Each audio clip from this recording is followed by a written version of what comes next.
So hello student and my dear friends, welcome back to my channel परीक्षा की तैयारी।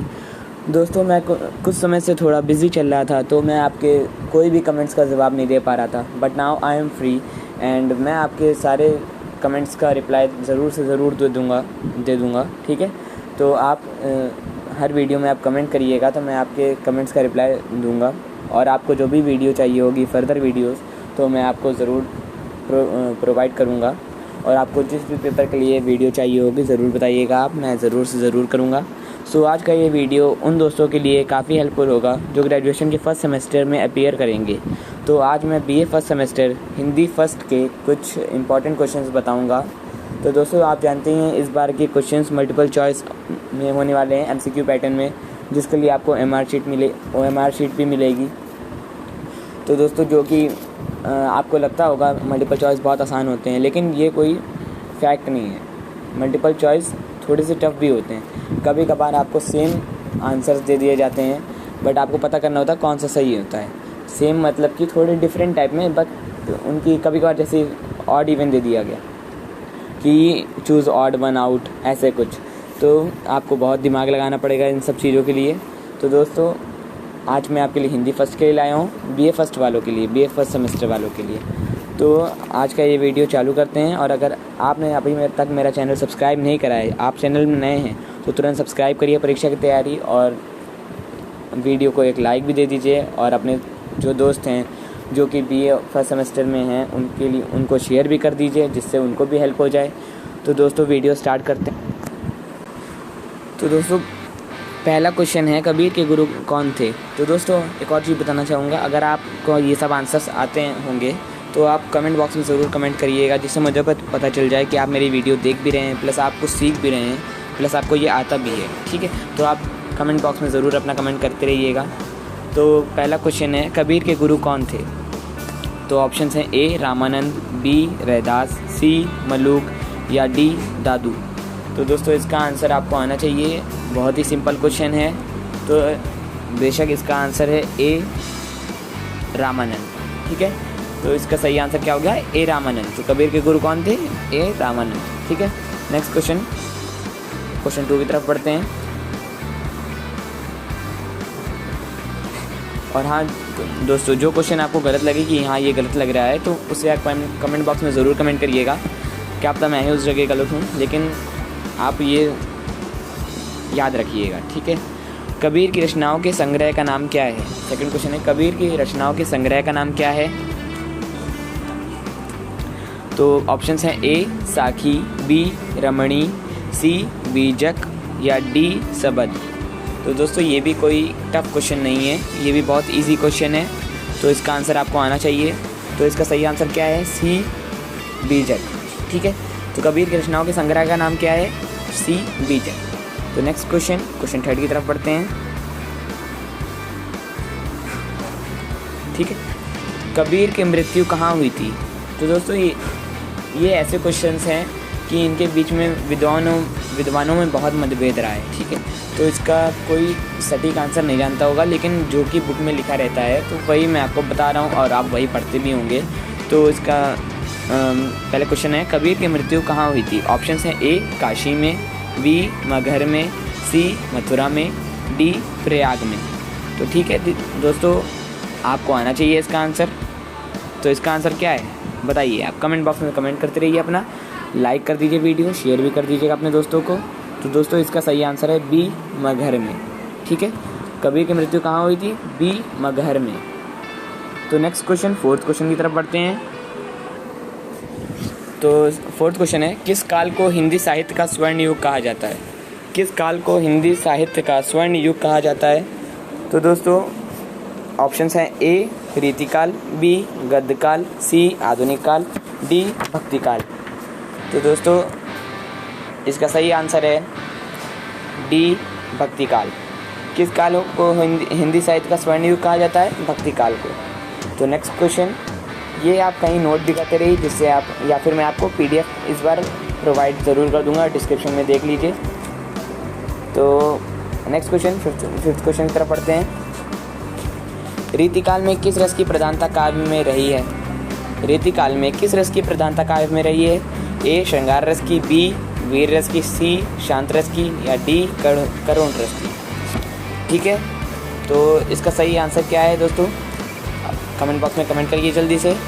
इसका सही आंसर है ए श्रृंगार रस। रीतिकाल में किस रस की प्रधानता काव्य में रही है? श्रृंगार रस की। तो नेक्स्ट क्वेश्चन, 6 क्वेश्चन की तरफ पढ़ते हैं। रीतिकाल को अलंकृत काल किसने कहा है?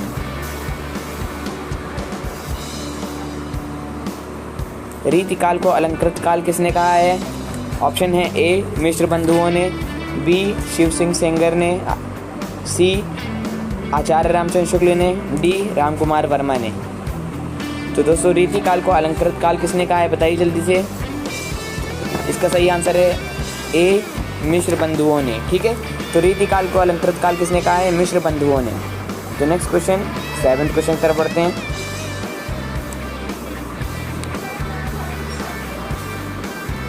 तो दोस्तों 7th क्वेश्चन है, भक्तमाल किसकी रचना है? रचना है दोस्तों आपको बहुत इंपॉर्टेंट याद रखनी होगी। ठीक है, मैं इसमें आपको 25 क्वेश्चंस इस वीडियो में प्रोवाइड कर रहा हूँ। अगर आपको लगे कि इतना ही नहीं, कम इतना मतलब काफ़ी नहीं है, तो मैं आपके लिए आगे और वीडियो प्रोवाइड कर दूंगा। तो कमेंट बॉक्स में कमेंट कर दीजिएगा कि अगर आपको और क्वेश्चंस चाहिए होंगे तो। अगर आपको क्वेश्चंस अच्छे लग रहे हो तो लाइक ज़रूर कर दीजिएगा। तो 7th क्वेश्चन है, भक्तमाल किसकी रचना है? ऑप्शन हैं ए रामदास, बी नाभादास, सी धर्मदास, या डी कुंभनदास। तो दोस्तों भक्तमाल रचना किसकी है? बताइए आप। नाभादास, बी नाभादास सही आंसर। ठीक है, भक्तमाल किसकी रचना है? नाभादास की। तो 8th क्वेश्चन की तरफ बढ़ते हैं।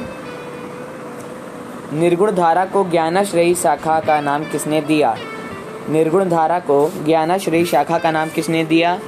ऑप्शन हैं ए धर्मदास ने, बी मलूकदास ने, सी सुंदरदास ने, या डी रामचंद्र शुक्ल ने। तो दोस्तों निर्गुण धारा को ज्ञानाश्रयी शाखा का नाम किसने दिया है? बताइए अपने आंसर कमेंट बॉक्स में। तो इसका सही आंसर है डी रामचंद्र शुक्ल। निर्गुण धारा को ज्ञानाश्रयी शाखा का नाम किसने दिया? रामचंद्र शुक्ल ने। ठीक है, तो नेक्स्ट क्वेश्चन 9th क्वेश्चन की तरफ पढ़ते हैं। 9th क्वेश्चन है, सूफी काव्य धारा को ही कहते हैं ओ। सूफी काव्य धारा को ही कहते हैं, क्या कहते हैं बताना है यहाँ पर आपको। तो ऑप्शन है ए ज्ञानाश्रयी काव्य धारा, बी प्रेमाश्रयी काव्य धारा, सी रसिक काव्य धारा, डी रीतिमुक्त काव्य धारा। तो दोस्तों बताइए जल्दी से, सूफी काव्य धारा को क्या कहते हैं? तो इसका आंसर है बी प्रेमाश्रयी काव्य धारा। प्रेमाश्रयी काव्य धारा इज द राइट आंसर। तो नेक्स्ट क्वेश्चन 10th क्वेश्चन की तरफ पढ़ते हैं। तो 10th क्वेश्चन है, अष्टछाप के कवियों में सूरदास के बाद कौन से कवि श्रेष्ठ हैं? जैसे कि आप सब जानते होंगे अष्टछाप में सूरदास श्रेष्ठ कवि हैं, लेकिन इसमें पूछा गया है, इस क्वेश्चन में पूछा गया है कि सूरदास के बाद 2nd नंबर में कौन सा श्रेष्ठ कवि है? तो ऑप्शन हैं ए नंददास, बी कुंभनदास, सी परमानंद दास, डी गोविंद स्वामी। तो दोस्तों इसका सही आंसर है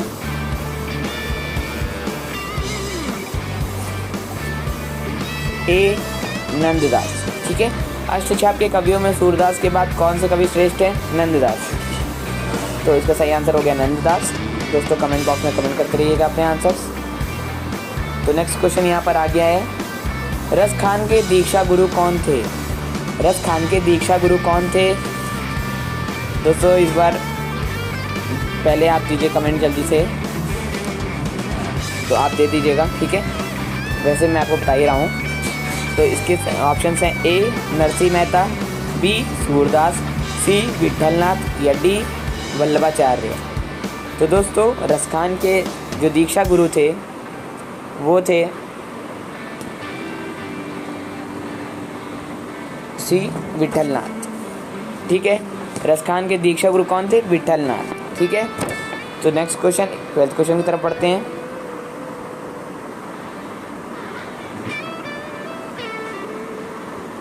नागरी प्रचारिणी सभा, 12th क्वेश्चन, नागरी प्रचारिणी सभा काशी द्वारा प्रकाशित कबीर ग्रंथावली किसके द्वारा संपादित है? नागरी प्रचारिणी सभा द्वारा प्रकाशित कबीर ग्रंथावली किसके द्वारा संपादित है? ए डॉक्टर श्याम सुंदर दास द्वारा, बी रामकुमार वर्मा द्वारा, सी हजारी प्रसाद द्विवेदी द्वारा, या डी चंद्रबली पांडे द्वारा। तो दोस्तों जल्दी से अपने आंसर कमेंट बॉक्स में कमेंट कर दीजिए। और तो दोस्तों इसका सही आंसर क्या है बताइए जल्दी से। 12 का ए आंसर, डॉक्टर श्याम सुंदर दास द्वारा। तो नागरी प्रचारणी सभा काशी द्वारा प्रकाशित कबीर ग्रंथावली किसके द्वारा संपादित है? ए डॉक्टर श्याम सुंदर दास द्वारा। नेक्स्ट क्वेश्चन 13 क्वेश्चन की तरफ बढ़ते हैं। कबीर किस शाखा के कवि थे? दोस्तों ये आपको आना चाहिए। कबीर किस शाखा के कवि थे?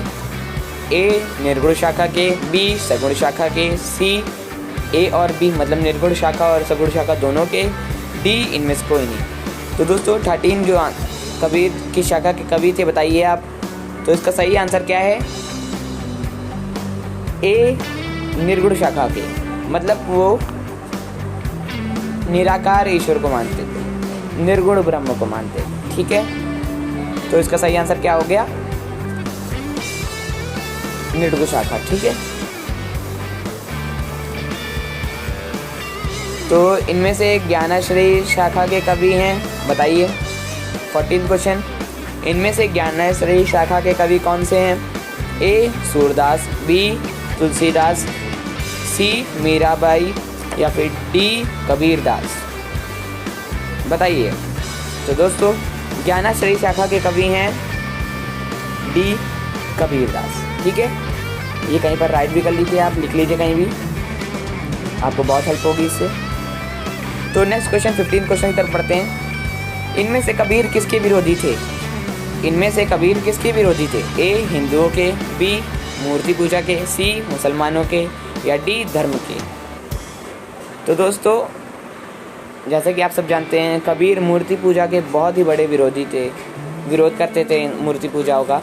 ठीक है, तो कबीर किसके विरोधी थे? मूर्ति पूजा के। B is the right answer. ठीक है, तो नेक्स्ट क्वेश्चन 16 क्वेश्चन की तरफ बढ़ते हैं। 16 क्वेश्चन है आपका, रत्नसेन के पिता का नाम क्या था? रत्नसेन के पिता का नाम क्या था? ए शिवसेन, बी गंधर्व सेन, सी चित्रसेन, या डी माणिक सेन। तो दोस्तों जल्दी से बताइए। तो दोस्तों इसका सही आंसर क्या है बताइए। रत्नसेन के पिता का नाम क्या था? सी चित्रसेन। ठीक है, सी चित्रसेन। रत्नसेन के पिता का नाम क्या था? चित्रसेन। नेक्स्ट क्वेश्चन 17 क्वेश्चन की तरफ बढ़ते हैं। 17 क्वेश्चन, पहला प्रेमाख्यानक काव्य ग्रंथ है। पहला प्रेमाख्यानक काव्य ग्रंथ है। ए पद्मावती, बी कनकावती, सी हंसावली, डी मृगावती। तो दोस्तों इसका जो सही आंसर है वो है डी मृगावती। पहला प्रेमाख्यानक काव्य ग्रंथ है Mrigavati. D Mrigavati is the right answer. Next question 18 question की तरफ बढ़ते हैं। ज्ञानदीप के रचयिता का नाम क्या है? ज्ञानदीप के रचयिता का नाम बताइए। ए शेख नबी, बी मंझन, सी कुतुबन, डी उस्मान। तो ज्ञानदीप के रचयिता का नाम है ए शेख नबी। ज्ञानदीप के रचयिता कौन है? ए शेख नबी। ठीक है, तो नेक्स्ट क्वेश्चन 19 क्वेश्चन की तरफ बढ़ते हैं। राम भक्ति शाखा के अंतर्गत वैरागी दल का गठन किसने किया? राम भक्ति शाखा के अंतर्गत वैरागी दल का गठन किसने किया? ए केशवदास, बी रामानंद, सी तुलसीदास, डी अग्रदास। तो इसका सही आंसर है बी रामानंद। तो राम भक्ति शाखा के अंतर्गत वैरागी दल का गठन किसने किया? बी रामानंद ने। तो नेक्स्ट क्वेश्चन 20 क्वेश्चन की तरफ बढ़ते हैं। 20 क्वेश्चन, इनमें से कौन सी रचना तुलसी जी की है? ठीक है, इनमें से कौन सी रचना तुलसी जी की है? दोस्तों तुलसी जी हो गए, कबीर जी हो गए, सूरदास जी हो गए, जायसी जी हो गए, ये सब बहुत ही इंपॉर्टेंट है। मीरा जी हो गई, ये सब बहुत ही इंपॉर्टेंट है आपकी ग्रेजुएशन के लिए। ठीक है, और फर्स्ट सेमेस्टर के लिए। तो दोस्तों ये सब आपको इनकी रचनाएं आनी चाहिए कि कौन सी रचना है इनकी, कौन सी नहीं है, कौन सी पंक्ति इन्होंने लिखी है, तो ये सब आपको आना चाहिए। तो इनमें से कौन सी रचना तुलसी जी की? उद्धव शतक, पद्मावत, साकेत, विनय पत्रिका। तो दोस्तों इसका आंसर है डी विनय पत्रिका। ठीक है, तो तुलसी जी की रचना है विनय पत्रिका। तो नेक्स्ट क्वेश्चन, मीराबाई के पिता का नाम था, मीराबाई के पिता का नाम क्या था? ए राव दादू जी, बी रत्न सिंह, सी महाराणा कुंभा, डी राजा जोधा जी। तो दोस्तों मीराबाई के पिता का नाम क्या था बताइए? तो मीराबाई के पिता का नाम था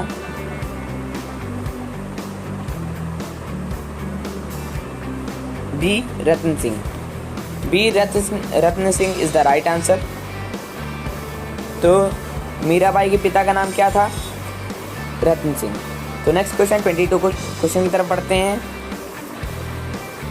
जिन चरण काली ही नाथियो गोप लीला करण, यह काव्य पंक्ति किस कवि द्वारा रचित है? जिन चरण काली ही नाथियो गोप लीला करण, यह काव्य पंक्ति किस कवि द्वारा रचित है? तो दोस्तों इसके ऑप्शंस हैं ए सूरदास, बी घनानंद, सी मीराबाई और डी भूषण।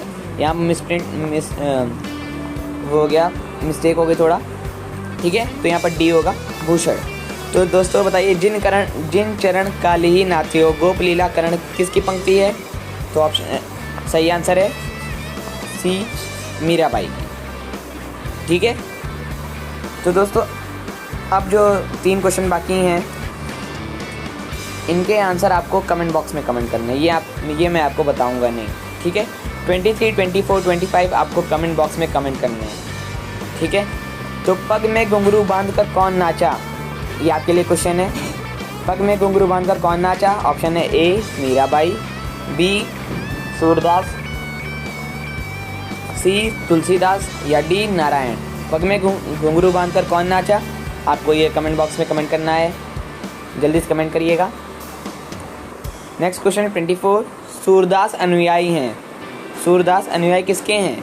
ए सखी संप्रदाय के, बी पुष्टि मार्ग के, सी हरिदासी संप्रदाय के, डी रसिक संप्रदाय के। तो सूरदास अनुयायी हैं बताइए आप, ये आपके लिए क्वेश्चन है। अगर आपको नहीं आएगा कमेंट बॉक्स में बता दीजिएगा, मैं आपको तुरंत इसके आंसर्स बता दूंगा। वैसे ही आपको आने चाहिए। तो लास्ट क्वेश्चन है 25 क्वेश्चन, किलकत कान घुटुरुवन आवत में कौन सा रस है? बताइए, किलकत कान घुटुरुवन आवत में कौन सा रस है? ए श्रृंगार रस, बी वात्सल्य रस, सी भक्ति रस और डी वीर रस। दोस्तों ये आपके लिए क्वेश्चन है, जल्दी से बताइएगा। ठीक है, तो दोस्तों यहीं पर वीडियो हमारी ये समाप्त होती है। अगर आपको वीडियो सही में अच्छा लगा हो तो चैनल को हमारे सब्सक्राइब कर दीजिएगा और बेल के आइकन को प्रेस कर दीजिएगा, जिससे हमारी कोई भी वीडियो आए तो आप मिस ना कर दें। और वीडियो को लाइक, शेयर और कमेंट ज़रूर करिएगा। तो थैंक्स फॉर वॉचिंग।